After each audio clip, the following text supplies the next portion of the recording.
Hi, everyone. Welcome to Zodiac Zone. I am Melissa Marcum. Happy Independence Eve. Tomorrow is Independence Day. So I'm sure all of you are listening to the fireworks because they usually start about 24 hours to 48 hours before July 4th. So I'm sure just make sure your animals are safe. I know that dogs, especially, are very leery of fireworks. So, yeah. Anyway, so a couple things I wanted to talk about tonight.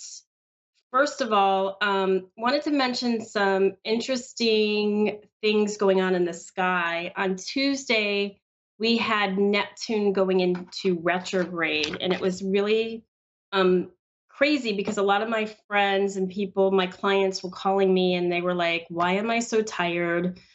Why do I feel sad? What is going on?"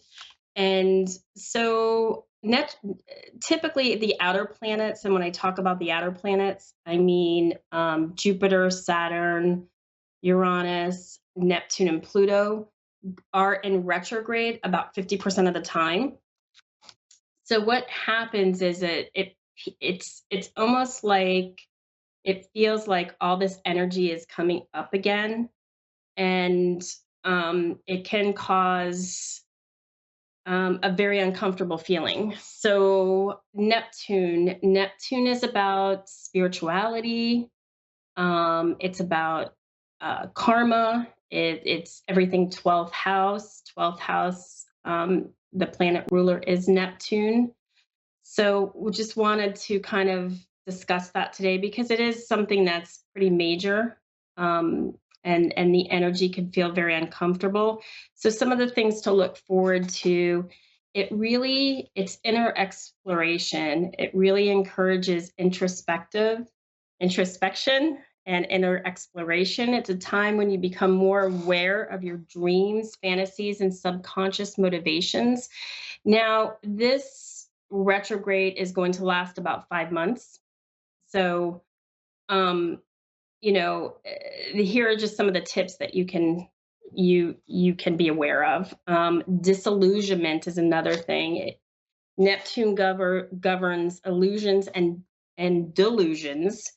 And when in retrograde, it can bring a period of seeing things through illusions or facing realities that weren't previously obscured. This can be time of clarity or confusion, depending on how grounded one is in reality. So I feel like this is where you can do the work, and really be true to yourself, be true about your situations, whatever they are, and do the work. It's all about being self-actualized. It's all about understanding that the chart is a blueprint of who we are and what our soul's journey is. Another good thing is spiritual development.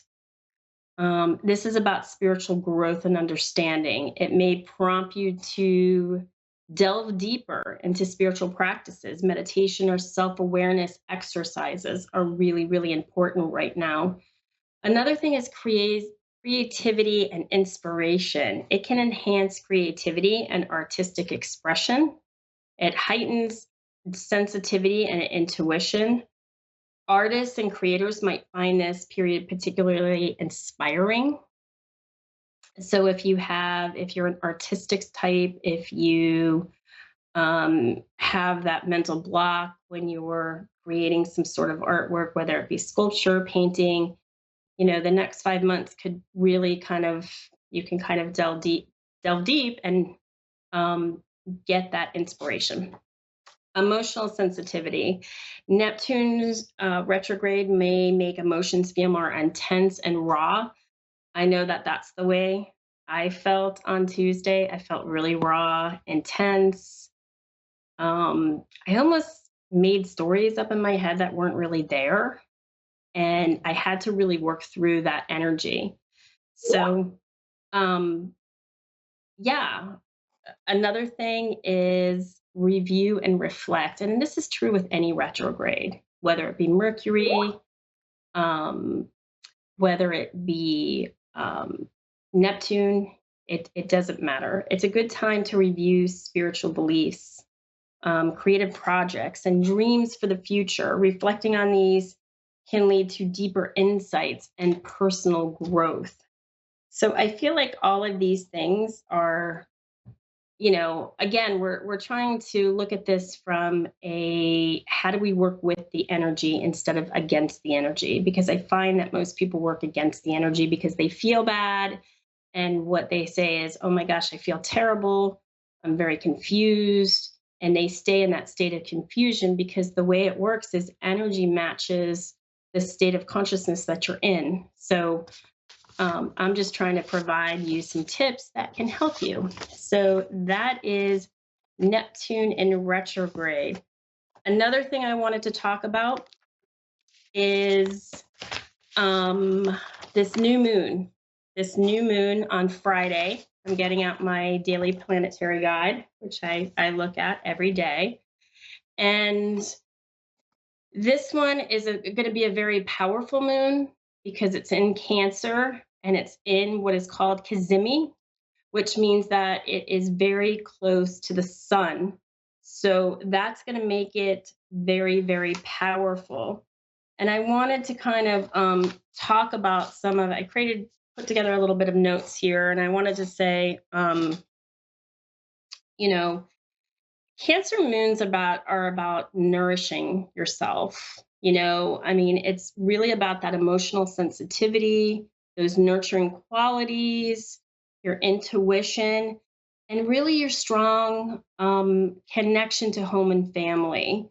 So when we add this Kazimi, it becomes extremely potent and powerful position because it's closely aligned to the sun, which is in Cancer. So it's going to take that whole Cancer aspect to a new height and a different level. New moons are about beginnings, like I've said on previous shows.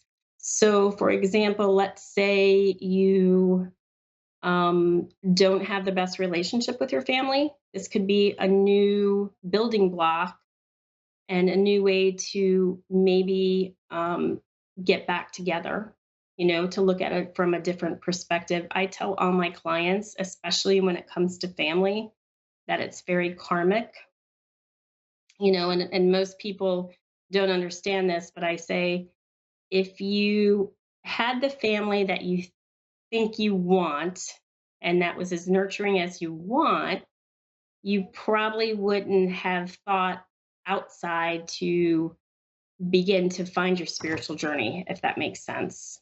In other words, the soul picks the family. And for a lot of spiritual people, family can be very hard. And like I said, very karmic, especially the mother role, which is the moon. The moon is very karmic. So just if you're looking to, another good thing would be if you're looking to purchase or buy a new home, perfect time to do this. New beginnings, anything new beginnings, home, fourth house is Cancer. And it rules, like I said, family, anything nurturing, emotional sensitivity. Um, Maybe it's a time to begin a new way to look at your ancestral background, maybe do, some work in that, in that area. So just wanted to kind of cover that. And that is pretty much all I have for this week besides the 4th of July. So I'm going to go ahead and do some readings. Again, I just wanted to kind of mention this. I am a evolutionary vibrational astrologer. So I really go soul deep. I really look at the lunar nodes, which are elliptical points in the sky. You come in from the south node meaning the past lives. Majority of people operate in their south node, and they're trying to get to the soul is trying to get to the opposite energy, which is the north node. And there you are going to find your highest vibration level of consciousness. So when I go over these nodes with my clients, they fully understand them and they're like, oh my gosh, I look at it as I'm just confirming what they already know about themselves. And, the chart is just a basis, like a tool that they could use. So, okay. So I am ready to read charts now. Let me pull up my program.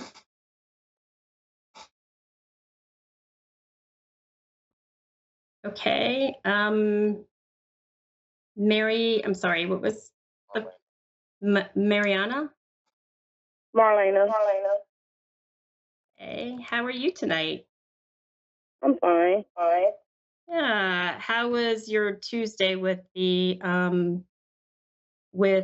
retrograde, Neptune in retrograde? Were you tired? Did you feel confused, drained? Any of Kind of those? tired. Kind of tired. Yeah. Um, oops. Let me do this. Let me just Okay. So what is your birth date, month, day, and year? Or It is November 3rd, 1981. 1981. Okay. And the time you were born? I believe it was around 3:30 3:30 a.m. or p.m.? p.m. And city, state? St. Louis, Missouri. I'm sorry, what was that city? St. Louis, Missouri. St. Louis. Gotcha.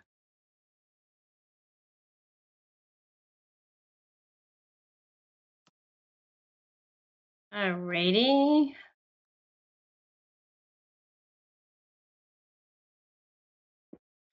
Okay. So like I said, just before, I am a vibrational astrologer, an evolutionary vibrational astrologer. So I'm really going to look at your lunar nodes to understand what your life purpose is. And when I look at your lunar nodes, I'm going to say it first in astrology talk, and then I'm going to tell you what it means in plain English. So, Okay. your south node is in Capricorn in your 10th house of career and reputation. And your north node is in Cancer in the fourth house. And you have a standard chart, meaning that your house rulers are what a regular chart would look like. So Aries first house, Taurus second house, and so forth. I do see this sometimes. It's just not extremely common, but just wanted you to let you know that. So I feel that you're like a really, really hard worker. Um, I'm not sure what you do, but and a lot of times a south node in Capricorn could be a workaholic per se.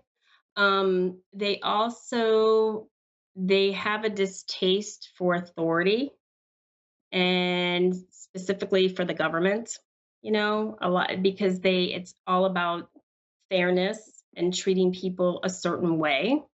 Um, I would say and there's always this balance between work and family when with these people.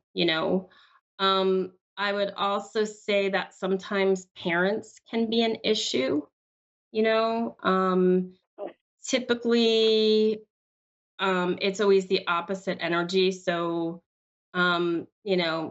various times mom, for a woman, mom could have been an issue, and for males, father could be an issue. Not always, but um, a lot of the time.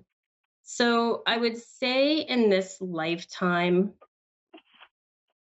you are supposed to get into your emotional security of what you find. It's not just about work. It's that balance of work and family. And really, it comes from the emotional aspect of who you are. And it's also about learning to accept, like to say, to not be in your masculine, to more be in your feminine, and receive. Is this, do you relate to this? Is this something that you feel or? As far as the masculine and feminine, Mhm.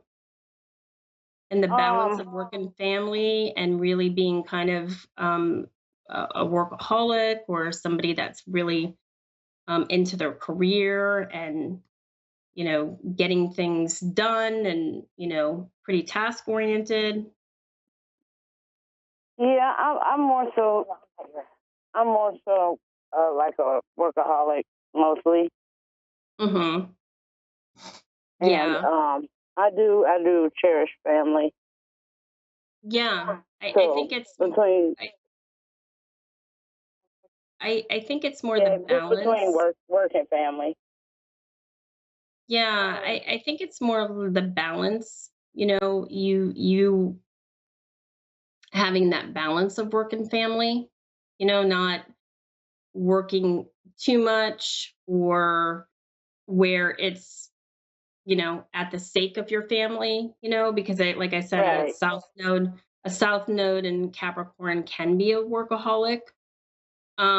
I would say another thing that I see in your chart is you have Chiron in the second house. And that could be related to a couple of things. That could be related to your self worth, what you think your self worth is, and money. You know, I don't know if, security is a big issue for you, being very secure, making sure that, and sometimes it can stop you from taking the risks that could be good for you, Right. and that's what we're trying to overcome. The story of Chiron is that Chiron is an asteroid in the sky. Chiron is the wounded healer in Greek mythology. He was a centaur, half man, half horse, and he was immortal. So, what he had to do is continually exist in his wounds. And in this lifetime, it shows in everybody's chart of where they feel wounded. So I think during this new moon on Friday, for you, it's really about self love. You getting into that Okay. space of self love and feeling good and nurture yourself and do special things for yourself that make you feel good. And that's my advice to you. Okay. And another thing, I would say too, another thing that I see is you have your sun in Scorpio in the eighth house. So continue to do a lot of eighth house stuff, which is, finding the mysteries of life. I'm sure you're very good with psychology and just going down deeper with yourself. Oh, So, but I wish you a very happy July 4th and enjoy your day off you tomorrow. too. Okay. Thank you for calling Thank you. in. I appreciate you. Thank Louise?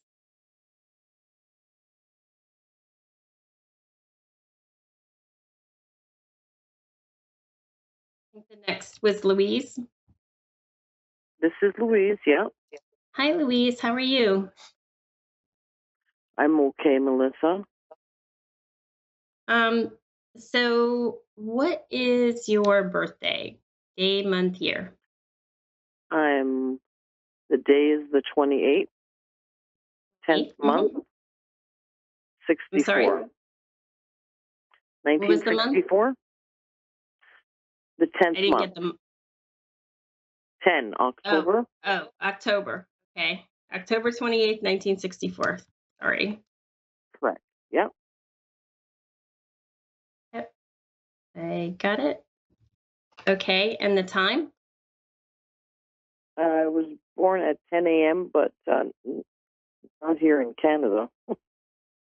That's okay. Over in Italy. In Italy, at 10 a.m. That's all I know. 10 a.m. in Canada? Oh, not in Canada. I live in Canada. In Italy. In Italy, but you don't know the city. Isernia. Isernia.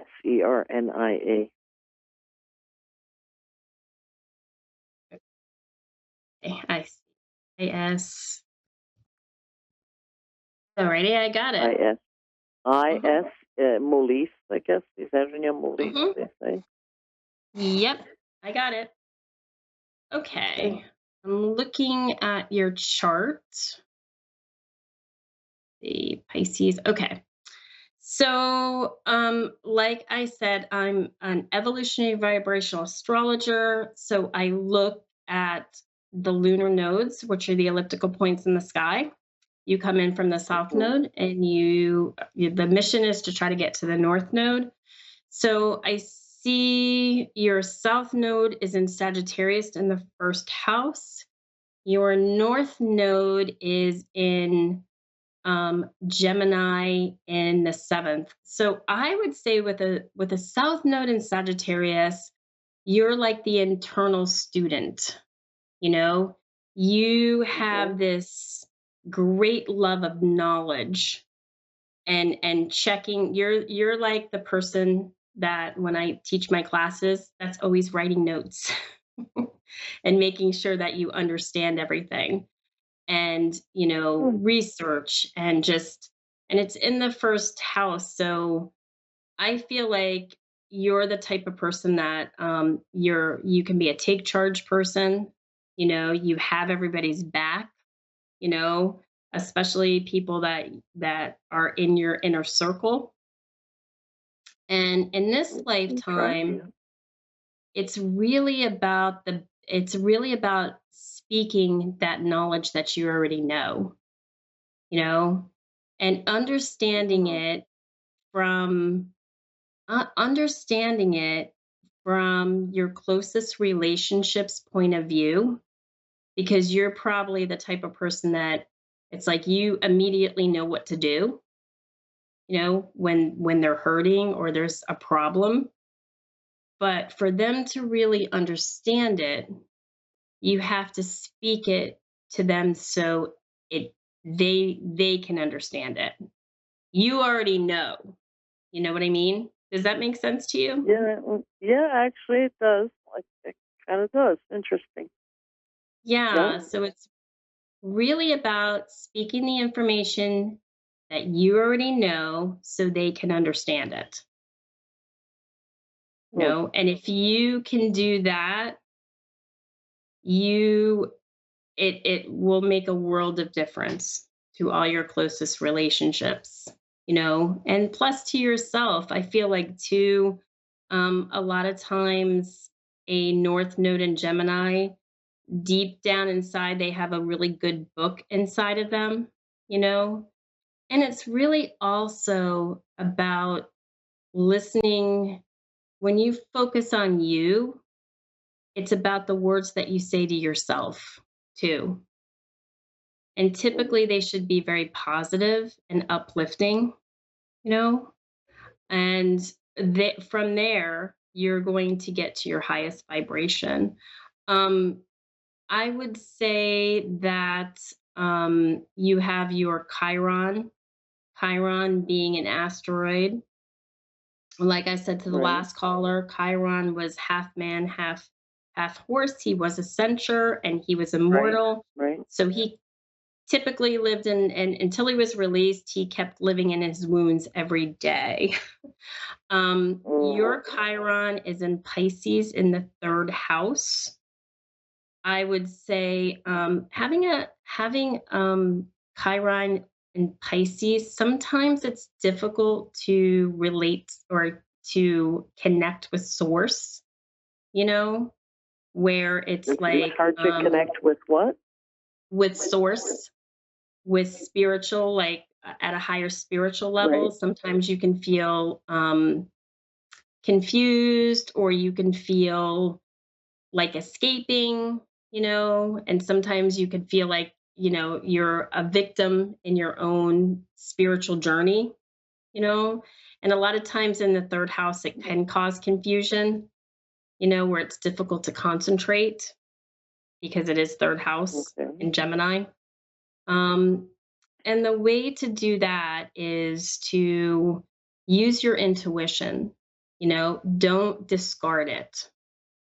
Don't say, oh, Okay. I'm that's not realistic enough. If you have something and you feel something, then it is right, whatever it is, and just kind of, Okay. and the way we do things is we heighten our intuition by using it. I mean, for example, I've been a professional astrologer for about 3 years.